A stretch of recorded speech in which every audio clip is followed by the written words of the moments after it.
గురించి మాత్రమే మాట్లాడాలి. Madam right madam continue. ఇప్పుడు ఇద్దరు బనకచెర్ల గురించి మాట్లాడుతున్నారు. మనం బనకచెర్ల గురించి ఇప్పుడు ప్రాజెక్ట్ గురించి కదండి మేడం. దీని ఏమన్నా ఉంటే మీరు చెప్పండి, దీని గురించి చెప్పండి సార్. ఇప్పుడు కాంగ్రెస్ పార్టీ ప్రతి జిల్లాకు ఇట్లా ఏ విధంగానంటే ఒక కుటుంబ పార్టీలుగా మారిపోయి నల్గొండ జిల్లా కూడా చూసే సార్, ప్రతి ఫ్యామిలీలో ఇద్దరు అటు జానారెడ్డి వాళ్ళ ఫ్యామిలీ, ఉత్తమ్ రెడ్డి వాళ్ళ ఫ్యామిలీ, కోమటిరెడ్డి వాళ్ళ ఫ్యామిలీ. ఎక్కడుంది సార్ ప్రజాస్వామ్యం వాళ్ళ పార్టీలో? చెప్పండి, ప్రజాస్వామ్యం ఎక్కడుంది? ఇక్కడ ఇప్పుడు వాళ్ళ కూతుర్ని తీసుకురావాలని అడిగిన ప్రశ్న సునీతారెడ్డి గారు మొత్తం మీరు చెప్పండి. కంటిన్యూ మేడం, కంటిన్యూ, ఒక్క నిమిషాలు కంటిన్యూ చేయండి.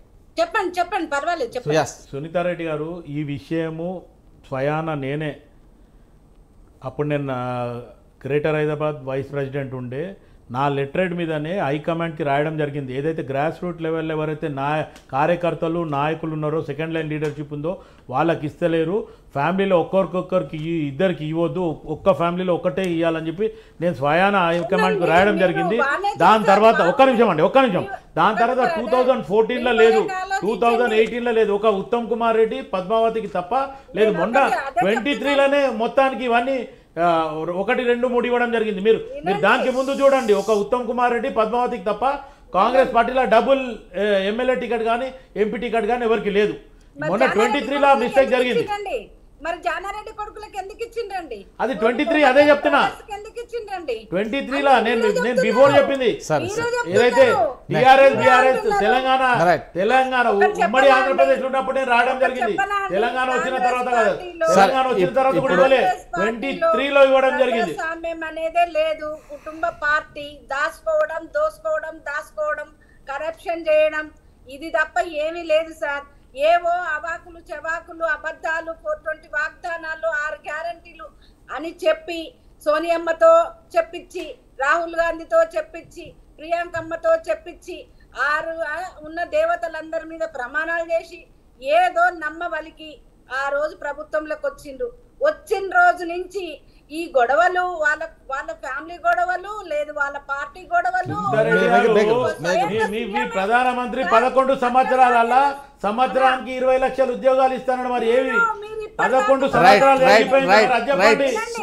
మీ ప్రధానమంత్రి నరేంద్ర మోదీ గారు 20 లక్షల ఉద్యోగాలు సంవత్సరానికి ఇస్తాను ఇచ్చిండా ఇప్పటి వరకు? సునీత గారు చెప్పండి.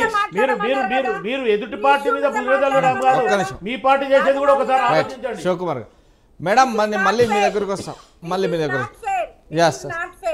శివకుమార్ గారు, మాట్లాడినప్పుడు నేను మాట్లాడలేదు, మీరు ఏమైనా విమర్శించుకోండి, మీరు ఏమైనా చెప్పాలంటే మీ సమయంలో చెప్పండి. నేను ఏమంటున్నా సార్ అంటే, కాంగ్రెస్ పార్టీ కలహాల కాపురంతోనే ఇప్పుడే కాదు సార్, కాంగ్రెస్ ప్రభుత్వం ఎప్పుడైనా సరే ముఖ్యమంత్రులను మార్చుకోవడానికి మత కలహాలు కూడా సృష్టించిన కాలం కూడా ఉన్నది. వాళ్ళు ఇంకేమన్నా అంటే ఏమంటే చెప్పరా, మా ప్రభుత్వాలను కూలగొడుతుందని మేము ఎమ్మెల్యేలను తీసుకుంటాం. ప్రభుత్వాలను ఎవరిని కూలగొట్టాల్సిన అవసరం లేదు సార్, వాళ్ళే ముఖ్యమంత్రి గారే చెప్తున్నారు సార్, స్వయంగా ముఖ్యమంత్రి గారే ఈ విధంగా మాట్లాడుతున్నారు. నా మంత్రులు నన్ను ముందరికి పోనీయట్లేదు, నన్ను ప్రభుత్వ పరిపాలన చేయనీయట్లేదు అని వాళ్ళే చెప్తున్నారు. కాంగ్రెస్ పార్టీ ఎప్పుడు వాళ్ళ కలహాలు తప్ప ప్రభుత్వం గురించి కానీ, ప్రజల గురించి కానీ, ప్రజల బాగోగుల గురించి కానీ, సంక్షేమ పథకాల గురించి కానీ, ఇప్పుడు వర్షాలు వస్తున్నాయి రైతుల గురించి కానీ, దేని గురించి వాళ్ళు పట్టించుకోరు సార్. సునీతారెడ్డి గారు మనకు టైం లేదు. సునీతారెడ్డి గారు మళ్ళీ మీ దగ్గర వస్తా. మంత్రులు బోరు. శివకుమార్ గారు, లాస్ట్ అండ్ ఫైనల్ ఈ దంపతులకు ఇద్దరికి ఇక మిగతా 6 ఎమ్మెల్యేలకు ఏదైతే వర్గపోరు నడుస్తుందో ఈ వర్గపోరును తగ్గించి పార్టీ ముందుకు పోవాలి, ప్రజలు సుశాంతంగా ఉండాలి, ప్రజలు పట్టించుకోవాలంటే ఎలాంటి చర్య చేపడుతుంది మీ అధిష్టానం? ఒక్క మాటలు చెప్పండి, ఒక్కటే మాటలు ఉంటాయి.